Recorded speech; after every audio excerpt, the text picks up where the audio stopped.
Hello दोस्तों, आपका बहुत बहुत स्वागत है माँ शारदा ऑनलाइन क्लासेस में। आज हम लोग देखने वाले हैं संधि। संधि से पहले मैं आप लोग को सुना देता हूँ या मोटिवेट कर देता हूँ। देखिए कि यही जज्बा रहा तो मुश्किलों का हल भी निकलेगा। यही जज्बा रहा तो मुश्किलों का हल भी निकलेगा। जमीन बंजर हुई तो क्या हुआ, जमीन बंजर हुई तो क्या हुआ, वहीं से जल भी निकलेगा। न तो मायूस न घबरा, ना तो मायूस न तो घबरा अंधेरे में ए मेरे साथी। इन्हीं रातों में दामन से, इन्हीं रातों के दामन से सुनहरा कल भी निकलेगा। इन्हीं रातों के दामन से कल सुनहरा भी निकलेगा, कल सुनहरा भी निकलेगा। आइए हम लोग देखते हैं व्यंजन संधि। आइए हम लोग देखते हैं व्यंजन संधि। ऊपर मोटी मोटी हेडिंग में रेड कलर से, रेड मार्कर से लिखा हुआ है व्यंजन संधि। देखिए, व्यंजन संधि पढ़ने से पहले उसके बारे में डिटेल समझेंगे। उसके बाद इसके बाद उसको ट्रिक समझेंगे। उसका ट्रिक अगर पेपर में सभी परीक्षा में कैसे कैसे ट्रिक आ जाए, अगर पेपर में क्वेश्चन आ जाता है तो उसको देखते ही कैसे हम लोग ट्रिक लगाएंगे। तो देखते हैं व्यंजन संधि। व्यंजन संधि, व्यंजन के बाद या व्यंजन के बाद स्वर या व्यंजन से परिवर्तन होता है, उसे व्यंजन संधि कहते हैं। यानी देखिए, व्यंजन संधि इसमें स्वर और व्यंजन से जो परिवर्तन होता है शब्दों में, मतलब परिवर्तन होगा, उसको क्या कहेंगे, व्यंजन संधि कहेंगे। उदाहरण देखिए, यहाँ पे समझने वाली बात है कि स्वर और व्यंजन क्या होते हैं। इस यहाँ पे समझने वाली बात है कि स्वर और व्यंजन, जैसे कि आप लोग पढ़ते हैं जैसे हम लोग पढ़ते हैं कि अ, जैसे हम लोग पढ़ते हैं कि ये हो गया स्वर। और यहाँ पे व्यंजन, व्यंजन की बात आती है तो यहाँ पे बोलते हैं क। तो ये देखिए कि यहाँ पे आ गया व्यंजन, ये हो गया व्यंजन।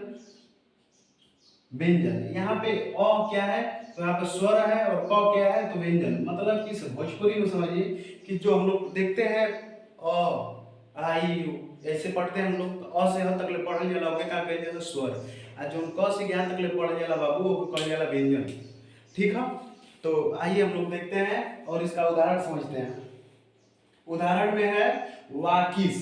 वाकिस, अब इसमें समझने वाली बात है कि जो वाकिस है उसमें कौन सा स्वर है, मतलब कि किस स्वरों से और व्यंजनों से मिलकर ये वाकिस बना है, वाकिस। तो देखिए कि यहाँ पे क्या है, तो यहाँ पे स्वर है। यहाँ पे देखिए कि यहाँ पे ये क्या, सॉरी, यहाँ पे क्या है, तो ये है व्यंजन, और यहाँ पे है स्वर। अच्छा, ये दोनों मिलके शब्दों में परिवर्तन करेंगे, मतलब इन दोनों में मिलकर स्वर और व्यंजन जब परिवर्तन करेंगे तो क्या बनेगा, वागिस। तो इसी का मतलब ये उदाहरण है वाक इस, मतलब इक्वल टू वागिस।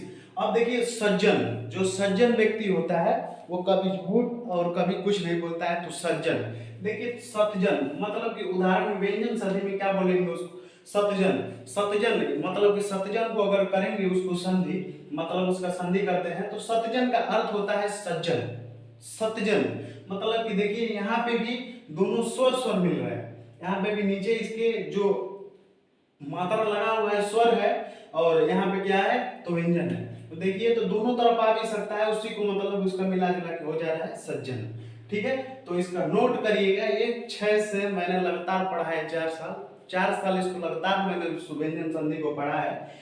देखिए नोट करिएगा कि महेश्वर, माहेश्वर, माहेश्वर, माहेश्वर सूत्रों की संख्या कितनी होती है।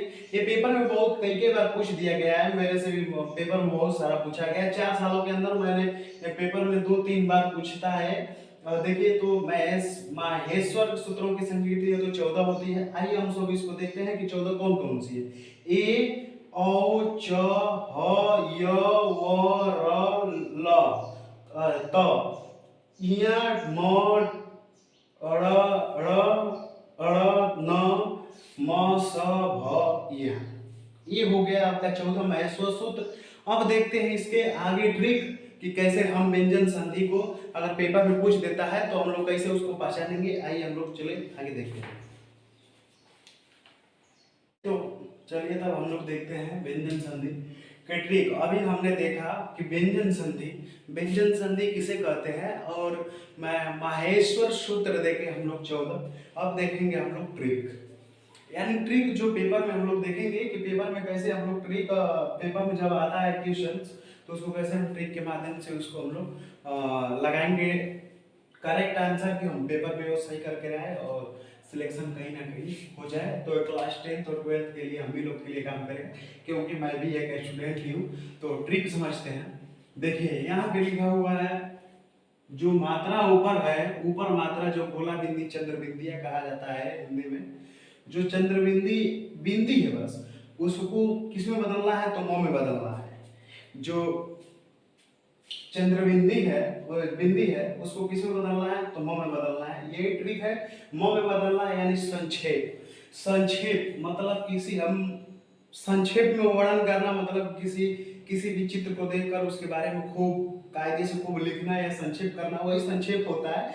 तो संक्षेप यहाँ पे तो उदाहरण में लिखा हुआ है संक्षेप, तो उसको हम लोग कैसे करेंगे, मौ में उसको बदलना है हम लोग को। जब ऐसा कोई वाक्य दिख देना जहाँ पे ऊपर चंद्र बिंदी हो उसके, तो उसमें किस में बदलेंगे, तो संक्षेप यानी मौ में बदल देंगे। किस में बदलेंगे, मौ में। तो मौ में मतलब कि देखिए यहाँ पे संक्षेप, देखिए ये तो पूरा का पूरा यहाँ पे लिखा जाएगा। यहाँ पे जो मौ है, अरे यहाँ पे अन्न का मात्रा जो यहाँ पे दिया हुआ है, मतलब कि जो चंद्र बिंदी यहाँ पे है, चंद्र बिंदी है वो मौ में बदल जाएगा। किस में बदल जाएगा, तो मौ में बदल जाएगा। सम प्लस क्षेप हो जाएगा, वो क्या हो जाएगा, उसका अर्थ चेंज हो जाएगा।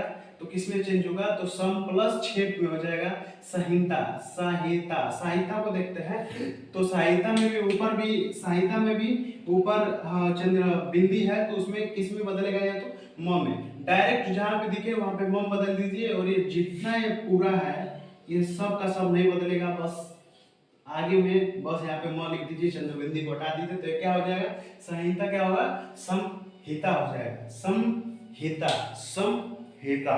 चलिए हम लोग देखते हैं इसके बाद दूसरा दूसरा ट्रिक क्या है कि नौ, आपको कहीं नौ दिख जाए, आधा नौ दिख जाए और दो दिख जाए, या चौ दिख जाए, या आधा नौ दिख जाए, या चौ दिख जाए, ज लिख जाए, ज दिख जाए, तो क्या करेंगे वहां पे हम लोग, तो उद्भाव, उद्भाव को अगर बदलना है तो मतलब इतना सारे शब्द को बदलना, मतलब कि जो संख्या मतलब शब्द दिया वो उसको बदलना है, तो किस में बदलेंगे, तो उसको त में बदल देंगे। किस में बदल देंगे, उद्भाव, उद्भव है, उद्भव तो किस में बदलेंगे, डायरेक्ट चेंज कर देंगे। त की जगह यहाँ पर वो, अरे द की जगह यहाँ पर क्या लगाएंगे, त की जगह यहाँ पर त लगा देंगे।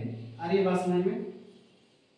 अब इतना सारा शब्द मतलब कि जो है, क द न है, द है, ज है, ल है, ज है, इन सबके जगह ये क्या बैठेगा, इधर आके सब जब संधि बनाएंगे तो क्या बैठेगा, तो उद्भव हो जाएगा। क्या होगा, उद्भव। अब देखिए उच्चारण, उच्चारण मैं यहाँ पे संधि का उच्चारण अभी किया मैंने अगले वीडियो में। संधि का उच्चारण मतलब आपको उसके बारे में कुछ ना कुछ उसके बारे में बताया, उदाहरण भी हो सकता है यहाँ पे भी। तो उदाहरण में देखिए, उच्चारण में देखिए, उच्चारण यानी अर्थ। उच्चारण में तो यहाँ पे जो त दोनों दी आपको च, एक च दिखाई दे रहा है यहाँ पे, तो च बोला ना कि यहाँ पे च आएगा तो यहाँ पे त हो जाएगा, तो उच्चारण हो जाएगा। क्या होगा यहाँ पे, उच्चारण। इसको यहाँ से हटा देंगे तो ये क्या होगा, यहाँ इसको हटाएंगे, इसको च वाले को हटा देंगे तो यहाँ पे क्या लगाना है हम लोग को, तो लगाना है हम लोग को त, तो यहाँ पे हो जाएगा उच्चारण। उल्लेख, अब समझिए उल्लेख, उल्लेख को अगर अगर करना है, इसको मतलब सही करना है, वो संधि विच्छेद मतलब व्यंजन संधि बनाना है, तो उल्लेख को कैसे हम लोग ट्रिक लगाएंगे कि ये पूरा सही हो जाए, उत्लेख हो जाए। तो यहाँ पे देखिए, तो यहाँ पे आधा ल है, आधा यहाँ पे ल लिखा हुआ है, तो इसको किस में बदलना है, त में बदलना है, तो क्या हो जाएगा, तो ये उत्लेख हो जाएगा। क्या हो जाएगा, तो ये उत्लेख हो जाएगा। अरे बात सुनो, चलिए देखते हैं सज्जन। अब सज्जन है तो इसको कैसे बदलेंगे, आधा ज लिखा हुआ है यहाँ पे, तो ज को हटाना है तो कैसे, यहाँ पे मतलब कि ज को यहाँ से हटा दीजिए, इसके यहाँ पे त लगा दीजिए, और पूरा का पूरा जो इतना है ये सब पीछे लिख दीजिए, बातें खत्म हो जाएगा। तो क्या हो जाएगा, सतजन हो जाएगा। अब चलिए देखते हैं तीसरा ट्रिक। तीसरा मतलब कि ट्रिक क्या है, चलिए देखते हैं ग।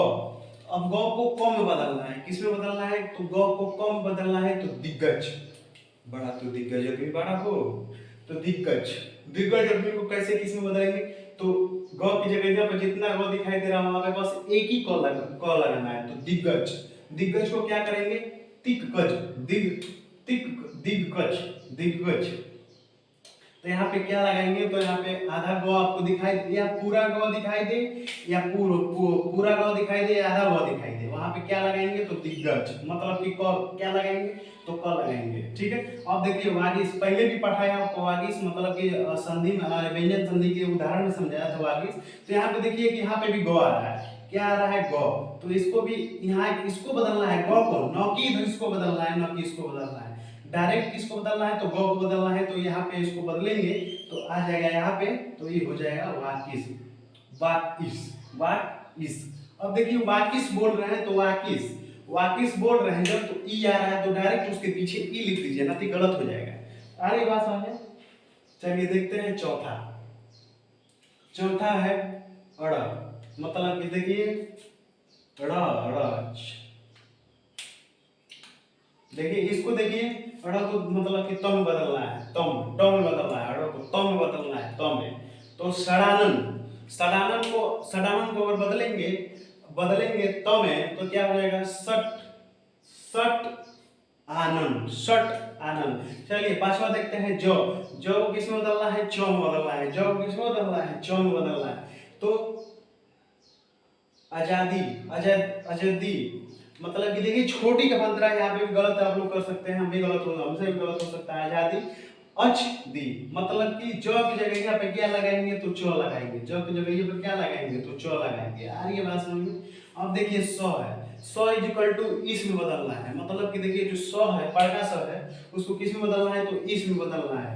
तो देवेश को इक्वल टू देव प्लस इस, मतलब कि देव इस। देखिए जो पूरा यहाँ पे है,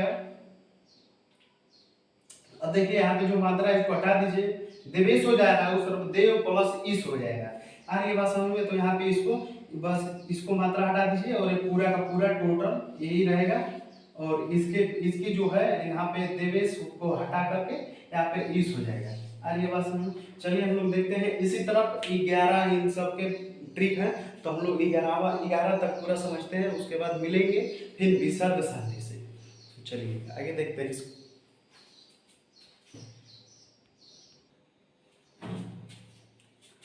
चलिए हम लोग देखते हैं, हमने देखा कि 6 ट्रिक देख लिया है, और 7वां 8वां 9वां देख लेते हैं, उसके बाद हम लोग विसर्ग संधि पढ़ेंगे। ठीक है। तो देखिए चौ को बदलना है, आधा चौ और पूरा छ में बदलना है। ठीक है। तो देखिए स्वच्छद देखिए स्वच्छद को बदलना है, तो कैसे बदलेंगे कि देखिए यहाँ पे जो च है, आज बात समझ में। देखिए यहाँ पे जोड़ना या हटाना भी लिखा हुआ है, जोड़ना या हटाना। देखिए तो दोनों तरफ आएगा, एक तरफ नहीं आएगा, दोनों तरफ आएगा। तो देखिए कि इधर भी च है। ठीक है। देखिए स्वच्छद मतलब जो च है उसको किस में बदलेंगे, छ। देखिए स्वच्छद है तो स्वच्छ। अब देखिए अनुच्छेद है तो किसमें पुट होगा, अनुच्छेद में पुट होगा। अब देखिए षष्ठ को किस में बदलना है, तो षष्ठ में बदलना है। तो निष्ठा, देखिए यहाँ पे निष्ठा मतलब कि निष्ठा यहाँ पे है, तो यहाँ पे क्या हो जाएगा, निष्ठा हो जाएगा। नी प्लस निष्ठा, प्रतिष्ठा किस में बदलेंगे, तो प्रतिष्ठा में बदलेंगे, प्रतिष्ठा में। अब षटकोण स है, छोटा स है, तो किस में बदलना है, तो निषेध में बदलना है। निषेध मतलब कि जो षटकोण स है और छोटा स में वो उधर हो जाएगा। तो जहाँ छोटा सा दिखा रहे षटकोण वाला स दिखाई दो, वहां पे क्या लगाएंगे, पूरा डायरेक्ट लिख देंगे स, और उसके बाद निषेध। ठीक है। तो चलिए हम लोग देखते हैं विसर्ग संधि में, विसर्ग संधि आखिर क्या होती है। तो 3 पार्ट वो रहेगा, और हमारे वीडियो को अगर पहला पार्ट नहीं देखा है तो आप लोग जाकर देखिए, और चैनल को सब्सक्राइब और लाइक जरूर करें, और हमारा हौसला बरकरार रखें। जय हिंद, जय भारत।